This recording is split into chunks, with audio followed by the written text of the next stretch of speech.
Hello? Welcome to Night, where the dark speaks and true stories haunt. This channel brings you real horror experiences, urban legends, and chilling encounters that people have truly lived through.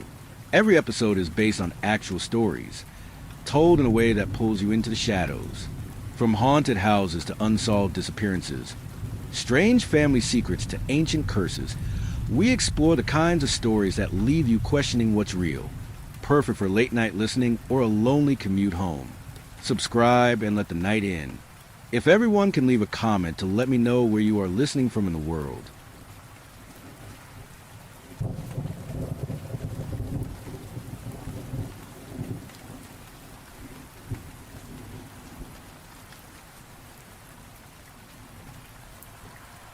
Story tittle. Can't find the door. I kill people for a living, and I've never been afraid of anything in my whole life. Until now. I know, but stick with me here. I'm not going to dive into all the personal shit leading up to this story, not because I'm worried about boring you. In fact, I think you'd probably love to hear it. I'm an interesting guy, but frankly, it's not your business. All you need to know is that I've always liked to fight, but fighting doesn't make money on the street, and I was tired of being broke. So I graduated to killing, and I took to it like a fish to water. I do it clean, and I never touch anybody who I wasn't hired to touch. I have contacts. People go to my contacts for requests, not me. I'm no good with people anyway, and if I'm keen on the job, I take it. That's how this gig started. I don't quite know where to start a story like this, but it seems natural to begin like the day does. In the morning, I got a small place on top of a bistro called Virgo's. Sounds like a nice place from a name, I know, but it smells like hot dogs and cat piss. I don't mind. I'm only there to sleep, and when I'm sleeping, I can't smell at all. I rose early on a Sunday. I saw frost on the window, so I threw on a coat and walked quickly downstairs, dipping into Virgo's for a cup of coffee. I had a meeting. Early. Mike said he ran the place. He always had something to say. I didn't think your coffin opened till 9. I laughed along with him. Some days you remember everybody else is getting by just like you. Try and make things pleasant, and other days you forget. That day I remembered. Mike burnt the coffee. My reward for being nice. Next time he made a joke, I'd sock him in his fucking face. When I arrived, my contact was waiting for me. We didn't like to meet at the same place more than once every few months. This time it was at the park. He was pushing his daughter on the swing set. As I got closer, I heard her ask her dad who I was. A friend, he said. Just a minute, honey. He walked over to the slide where I was waiting.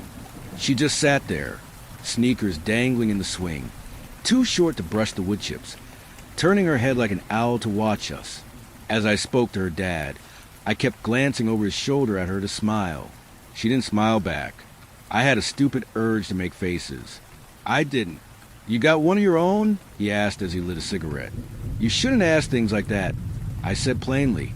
All right, he said, reaching into his jacket pocket. Here. He handed me a sheet of paper with an address written on it. 5:00. Get rid of this when you can.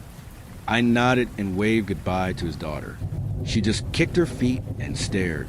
My target was a woman. I don't often kill women, but I don't mind it.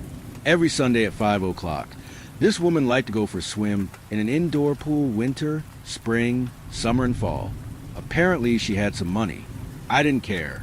I take it as a personal point of pride if I know absolutely nothing more about my targets than the bare necessities. Not from any moral code. I've killed plenty of people I know, even friends, but just plain lack of interest. It came as a surprise that this pool was located in an industrial district. I guess looking back, it should have been my first clue that something was off, but I won't kick myself over it. I've been sent to every corner of the city for work, from posh country clubs to crack dens, and the ultimate truth remains that anyone, and I mean anyone, is one mistake away from being dead. I still had some time, so I went back to my place to make some special preparations. I took a broom from the stoop of Virgo's in one hand and my duffel bag in another, and I trotted down the alley until I reached the dumpster. I sprang open the lid and heard the scuttle of little rat paws as they scattered from the light. I swung the broom high from over my head and smashed down as hard as I could on a particularly fat-looking dude who had his head stuck in a takeout box. He was still as a doormat. I opened my duffel to grab plastic gloves and a plastic bag. I scooped the guy up, sealed him in, and threw him in my duffel along with my normal job materials. Leather gloves, a length of wire, and a .32 handgun. I didn't expect I would need the gun, but I always took it with. You might expect me to carry more, but it's not necessary. You wouldn't believe how easy it is to kill a person. I swiped a car, some ugly brown Kia, and drove downtown an hour early to scout the place out. From what my contact said, I expected it to be a dump, but when I parked between two old beater cars and saw the windowless storefront and the leaning letters in cracked blue paint that plainly read pool, I was sure I came to the wrong place. She was supposed to be driving a Mercedes, but I didn't see it anywhere yet. I wanted to go inside at least to see the door, but I didn't want to be seen snooping. My contact had explained the layout well enough.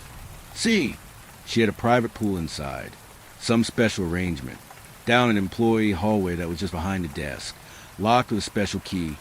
There was a room that was reserved just for her. My contact said that door was the only entrance and the only exit. No windows. Not an ideal spot. Normally, I just kill her somewhere else, her driveway or a grocery store parking lot. Somewhere I could get away right after. But before I walked away from my contact, he grabbed my shoulder. One more thing, he had said, get her in the pool room before she touches the water. Understand? Don't let her in the water.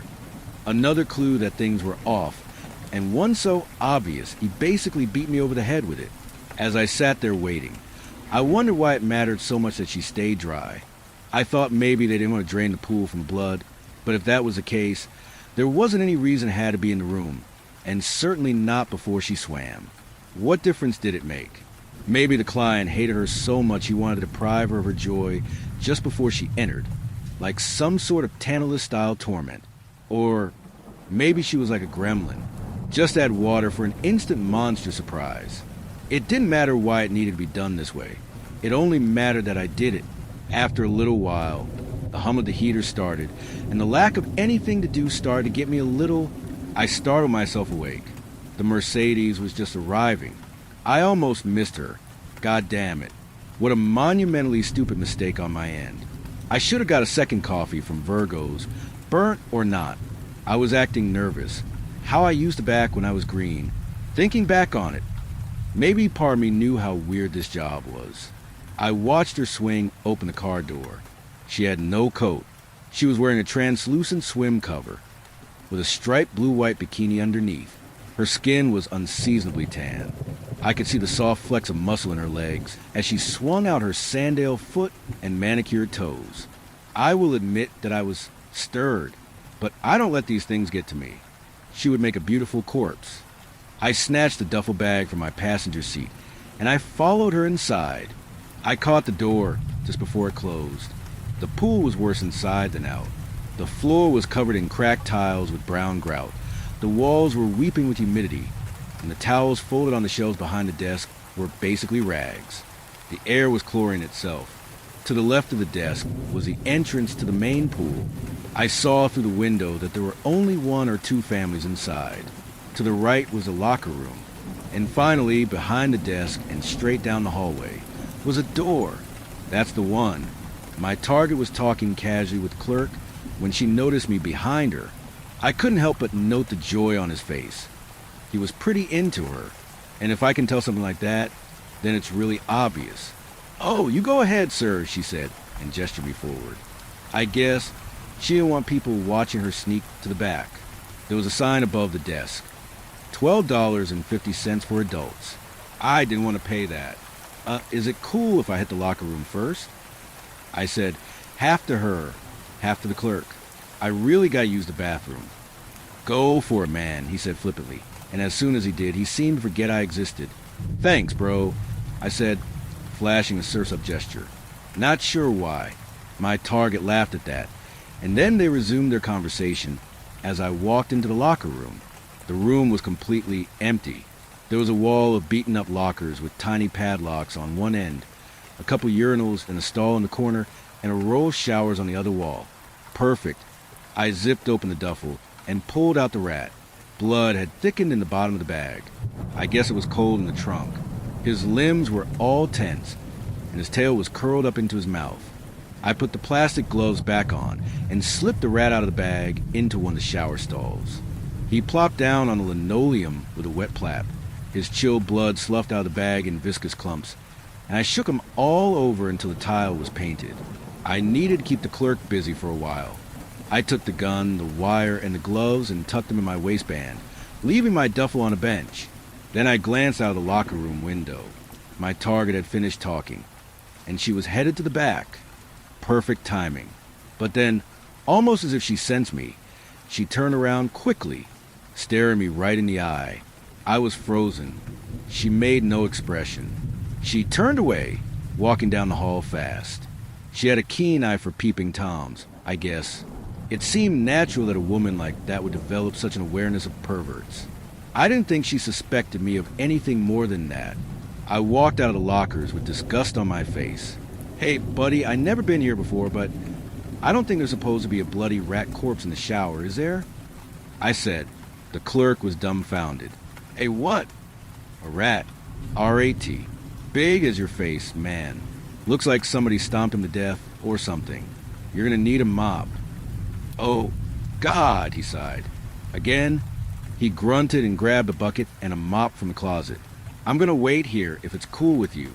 Hurry, hurry, before the pretty lady sees. He scoffed as he shouldered past me and into the locker room. That distraction should give me plenty of time to slip in, kill her, and slip out before he gets back to the desk. I slipped behind the desk. I was a little worried that she might have already slipped into the pool, but there was no helping it. They say the rushed monkey drops the banana. The door was painted matte black. The sound of children splashing had dampened as I stalked down the hall. I could hear only the turning of the latch as I opened the door. It could have been locked, I thought. I was so stupid and amateur for letting that slip my mind. It could have been locked, you fucking moron. But it wasn't. I had my shoulder against the wood as I eased it open. It was heavy enough for a bank vault. Matter of fact, I'd entered similar doors before in high security buildings, like server rooms, casino offices, that type of place. I guarantee that thing had been reinforced with a steel plate. One thing I never saw before, though, was a door like that left unlocked. I didn't even see a lock mechanism, electronic or otherwise. Darkness, darkness, darkness as the door swung open, until finally I saw the blue rippling glow of the pool. It was lit along the sides with white light, and it shimmered like heat waves on a desert horizon. I'm sorry for getting poetical, but the image of it, I still see it when I close my eyes. With the door now fully open, the hallway light should have spilled in, but I cast no shadow on the dark tile ground. It's like by entering the room, I left the rest of the world. And now it was only me, the pool, and my target. She wasn't swimming yet, but she was close. She was facing away from me, her figure just a silhouette against the blue. I breathed in, and then I went and did something I never did before. I got lost in the moment. I know I could have had the wire on her neck before she jumped if I just moved, but I couldn't. I was out of step, and before I knew it, my chance was blown, and she was bending down to dive. Ma'am, I cried. My hand felt a gun in my waistband. She looked at me over her shoulder. Her features were underlit by the pool lights. I saw her eyes flick down at the gun glinting on my hip. Her face didn't flinch. Stone cold, man. Then, before I could react, she dove into the pool. As soon as she touched the water, it went black. I blinked. I thought my vision had gone out. It was completely, hopelessly dark. I turned around for a switch, but there was no hallway, no desk. The door had closed silently behind me. I didn't hear the sound of swimming. I didn't hear anything. I tottered in the black with my hands extended, feeling for the door, but I could feel nothing. It should have been right there, right behind me. But I shuffled forward 10, 20, 30 steps, and still there was nothing but darkness ahead of me and darkness behind. My breathing quickened. I was starting to panic, I guess, but only a little. I'm not afraid of the dark. Never bothered me, but this was more than dark. I ran my hands along my shirt to make sure that I hadn't become darkness too. I was relieved to feel the cotton of my clothes, the hairs along my arm, and the hard impression of my tools against my waist. Good. I stopped moving and forced myself to be sensible. My target knew I was coming. That wasn't strange at all. Most people who end up as my targets aren't surprised when they see me in their last moments. I guess this lady was the same way, no matter how unassuming she appeared. So I guess this was a trap. Maybe not a trap, but an evasive maneuver at least. The pool lights were remote, but I saw nothing in her hands as she brought them together to dive. So maybe by her feet, there could be a switch beside the pool. That must be it. But where did the door go? It couldn't have disappeared. I was so confident that I had done a 180. But thinking back on it then, I couldn't be convinced that I had fixed my feet correctly. I must have turned left and started walking parallel to the wall. So that meant the wall should be 90 degrees left. I reached out and felt nothing. I turned left a little and walked a few paces, reaching out again. Nothing again. More left, more paces, more nothing. At that point, my panic was rearing up again. I had no idea where I was in the room anymore.